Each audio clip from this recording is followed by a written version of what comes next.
Jeremy here from Premier Pools and Spas. Thank you for having me at your home earlier this week to discuss your dreams for a beautiful backyard oasis that you want to build. And I'm really happy that you're giving me the opportunity to work on this design for you. You had a lot that you want to do with your backyard overall, and I love that. It allows me to really dive into the design, and it just motivates me because when you have a vision, I like to help bring that vision to life. So I put a lot of things in this design that are not things that Premier Pools and Spas does specifically, but hopefully helps just spark that creative, get those creative juices flowing to give you some ideas of what that backyard can be when you decide to tackle all those different elements. I do believe that the pool, it being the biggest, it's a big project to build. It's probably the most intrusive construction portion of what you want to do back there. Everything else is going to be pretty easy in comparison to building a pool. So I always tell my customers, if you're trying to kind of complete a master plan, the first thing you want to do is get that pool in the ground, because once that pool is done and the hardscapes are done and the whole backyard is graded out, then it's a lot easier to have other work done back there. So, with that said, I wanted to go ahead and share this design with you. And of course, we'll do a follow-up meeting on Zoom. So I'm looking forward to that follow-up meeting. And take notes, write down anything that you want to see changed, and then of course we'll change that together on that design follow-up meeting, and then we'll go ahead and build a proposal once we get the design the way you love it. So what we're about to look at is just a first draft, taking your input into consideration. I went a little bit further than I typically do on a design. My family's out for the day and I stayed home to work, and it's quiet, and that allows me to really kind of like just dive in without any distractions. So with that said, let's go ahead and look at our 3D view to see what this design looks like.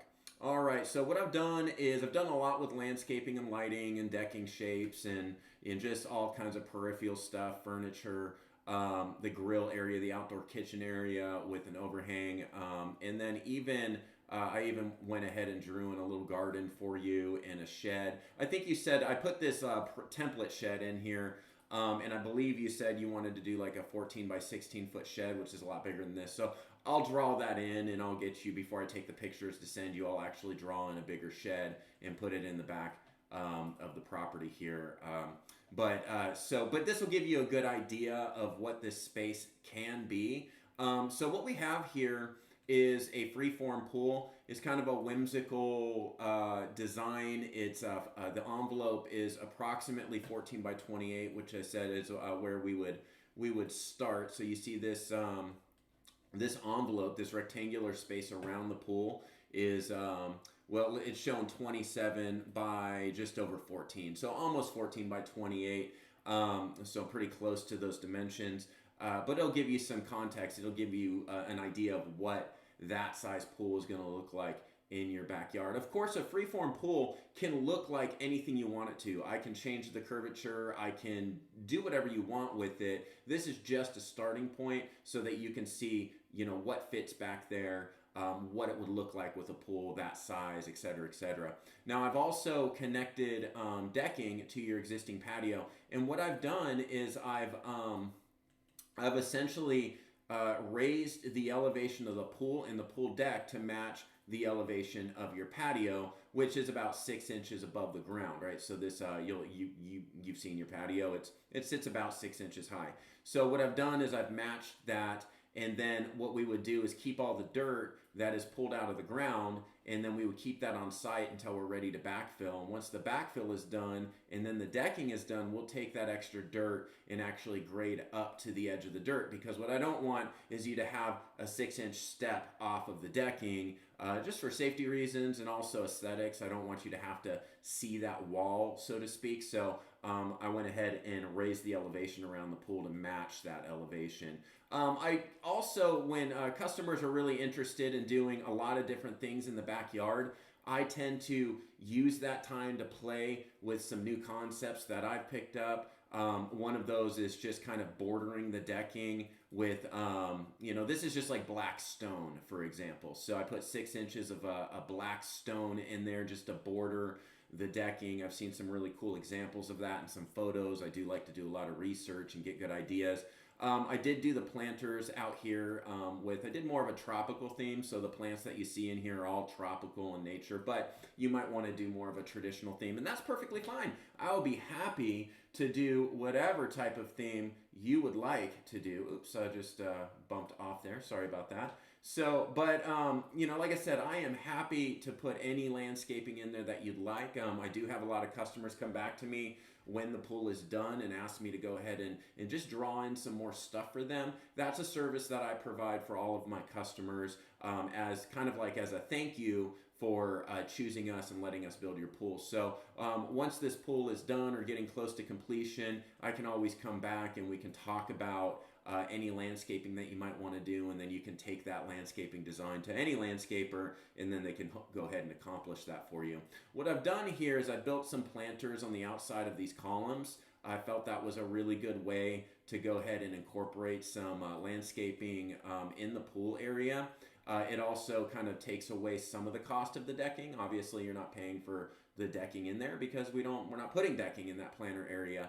And then I used some coping, just a border right here. Now, I'm not sure what you want to do with the brick on your existing patio. One thing you might want to consider is demoing that patio and just extending this pavers in. Or what we can do is an overlay. We can extend this Belgard paver, assuming we have enough space right here in the threshold to stack like a concrete paver, these same concrete pavers on top of the concrete. I'd probably have to take another look at that just to make sure that we have the space, but an overlay may be something you'd want to look at as well. But then we have this raised feature in the back. Lately, I've been doing a lot of columns in conjunction with my raised feature because I feel like it gives it more of a finished look rather than just having a wall kind of popping up out of the ground or out of the pool. I like to put these columns that really give it a nice finished look. So these columns right now, I put a split travertine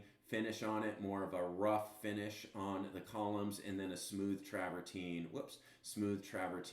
on the wall itself. And of course, this is all capped with travertine, which is the same as the coping that we have on your pool. So we do have a 6 by 12 inch coping paver stone, travertine paver stone rather, for the coping of the pool. That's our standard. We have a few different colors to choose from. This would be Noche right here. We also have ivory and silver, but there's other options for you as well, so we can explore all of those options. Right now I have a concrete Belgard Appian style paver. It's Napoli is the color scheme.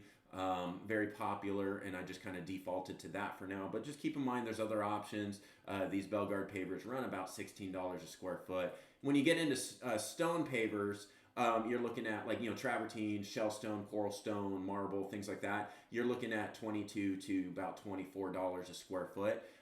It all just depends on the finish that you want, and I would obviously bring out a bunch of samples for you.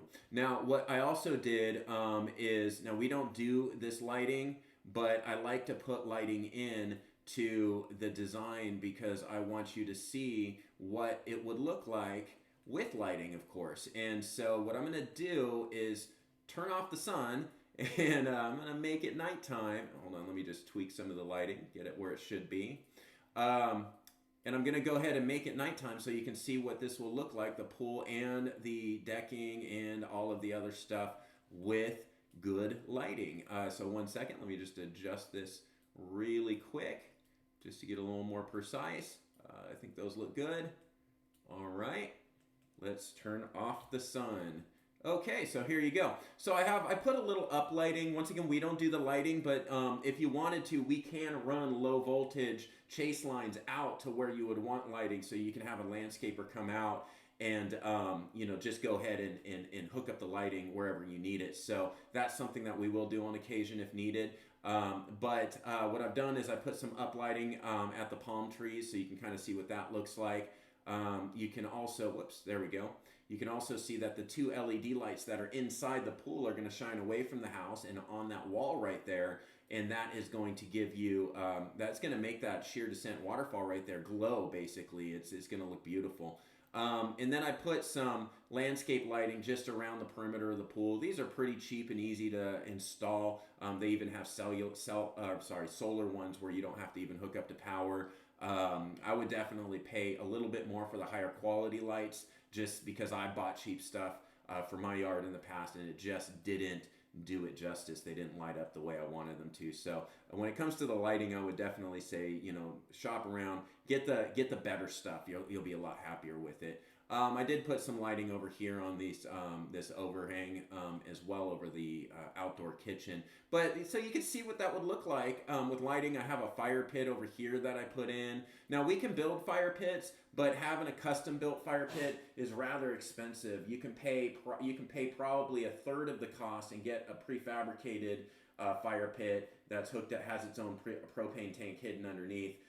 That's what I have at home. It works really, really great. It kind of sets the mood, and it'll save you probably a few $1,000s to do it that way. However, if you'd like me to build a custom fire pit, I'm happy to do that for you. You just let me know.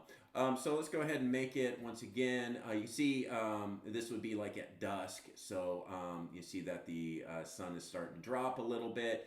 If I go into presentation mode here, and what I'm going to do is I'm going to drag the sun across the sky. So let's go ahead and make it 6:50 a.m. Well, actually, let's just make it 7 a.m. This is what your light's going to look like on April 12th this year at 7 a.m. And then as we move up 1 hour at a time, you're going to see where that sun is going to be, because I did put the sun, I put true north. I assigned true north in this program. So this is exactly where the sun would be this time of the year. So you can see where those shadows are going to be throughout the day.